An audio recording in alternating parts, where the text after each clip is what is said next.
state my case, of which I'm certain.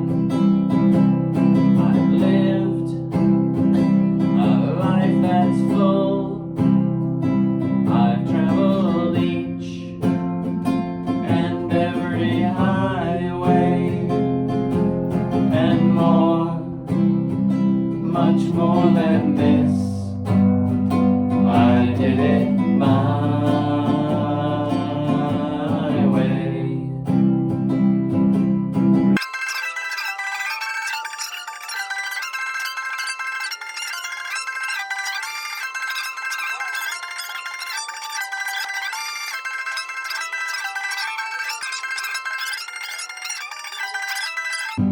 And I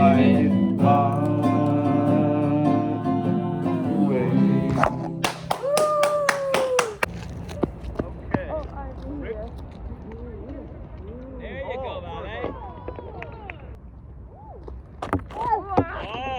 Almost. Catching is usually harder than throwing, to be honest. There you go.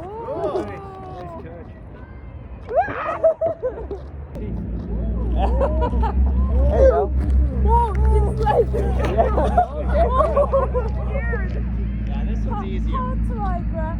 So you just, yeah.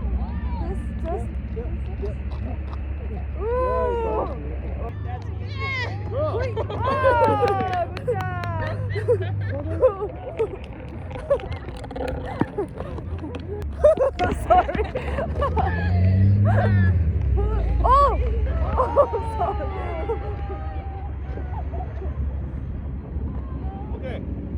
You move.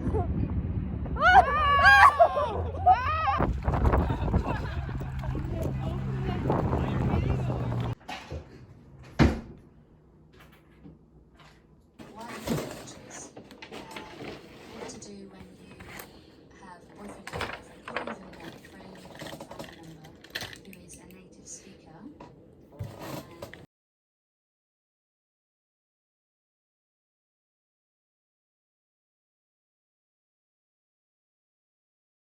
Being too much pressure, I suppose. Yeah, and without it being kind of unproductive, because I think some people, we all do this naturally as learners. We kind of swing one of both ways. We think, oh, I have like the ultimate prize. It's like a native speaker, and they're like gold dust. Everybody wants to have a native speaker in their life.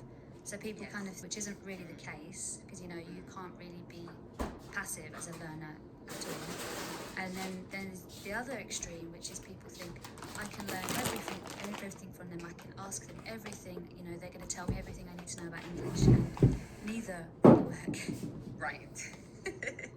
Obviously, the last point that you mentioned about asking them everything,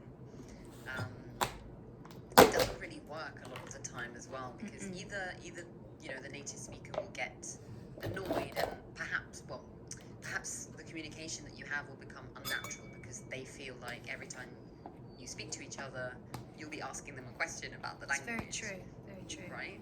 Kind of disruptive. Yeah, it's a bit disruptive. It doesn't seem that natural. And I mean, a lot of the time, to be honest, like native speakers are not aware of why we say certain things in our own language.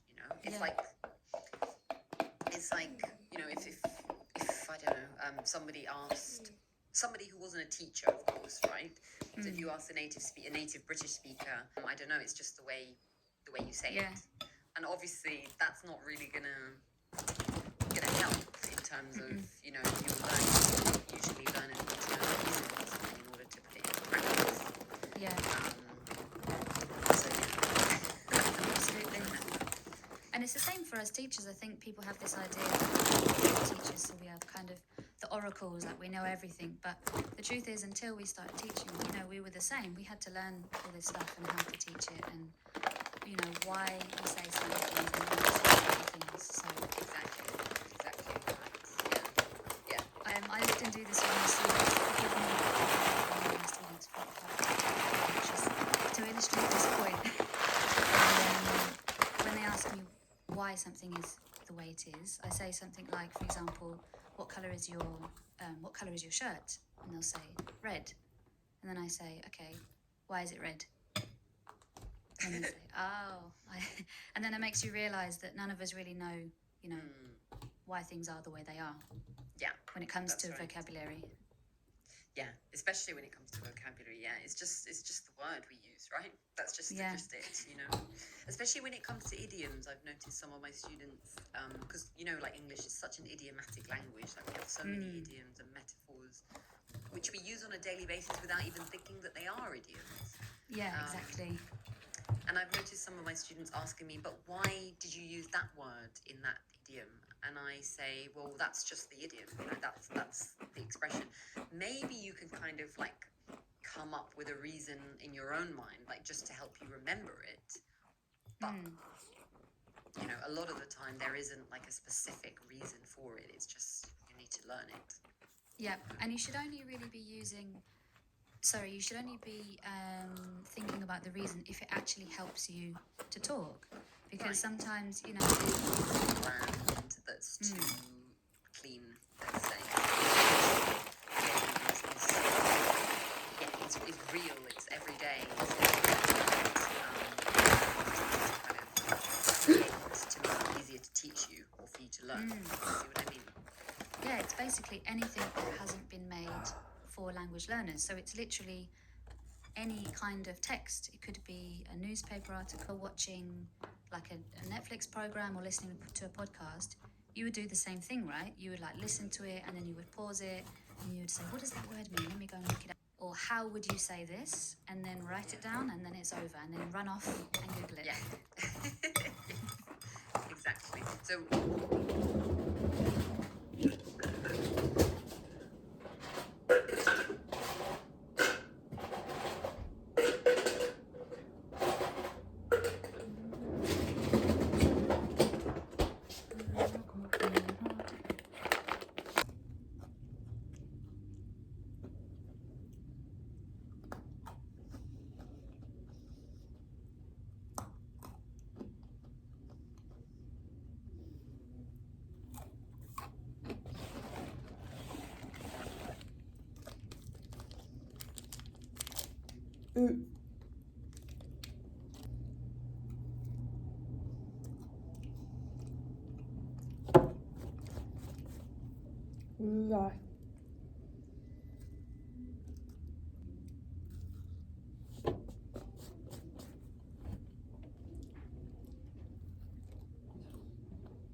Okay, so let's see your shoulder.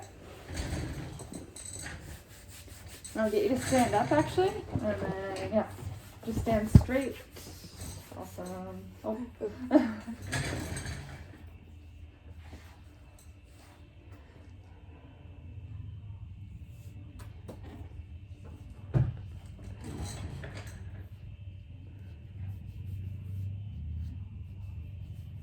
How long does it take? Not too long at all. A couple minutes, and then you'll be good. Is it cream to not filling? It's cream to transfer the ink onto your skin.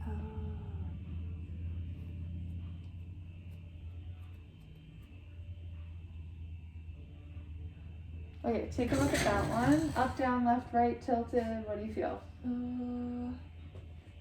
I think here. Yeah? Good. Good? Okay, cool. And then for the heart. Is it middle? I think. Yeah. Yeah. Yeah.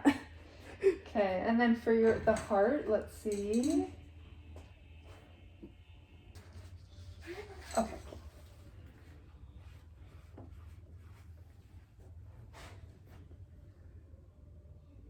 Okay, I'll get you to stand straight. Yeah. Okay. Up, down, left, right, tilted. What do you think?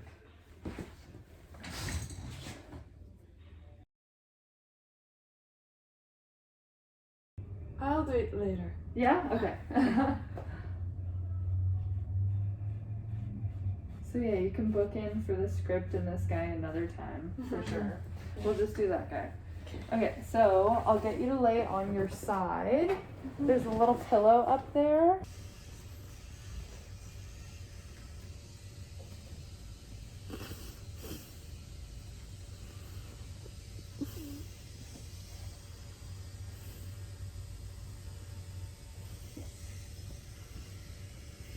Okay, get you to bring your arm back.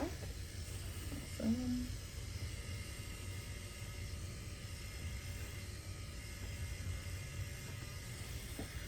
Ready?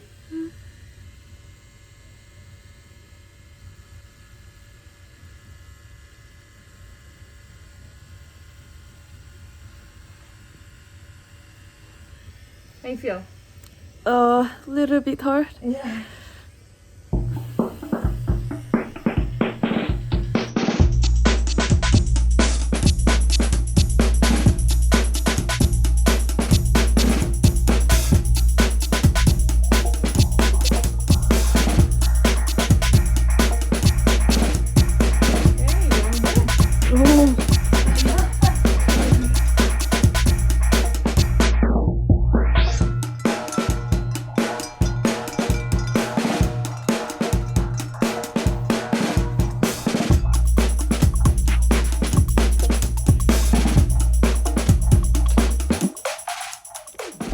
Okie dokie. There's a little bit of blood and stuff, but that's normal. Leave it on for about 4 days, and then take it off in the shower, and then clean it with warm soap and water, non-scented soap, and then lotion it with non-scented lotion every day, twice a day for about 2 weeks, and then you should be good. Yeah. To lotion? Yeah, so lotion. No soap? So soap after this comes off, but non-scented, and then lotion non-scented, and then you're good. Yeah. Okay.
There you go.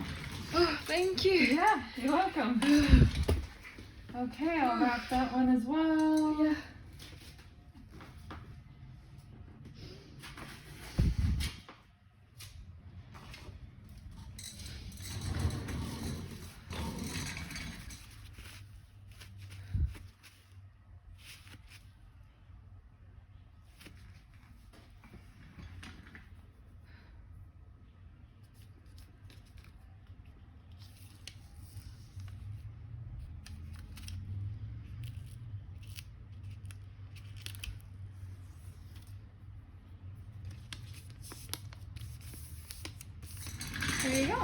Thank you. You're welcome.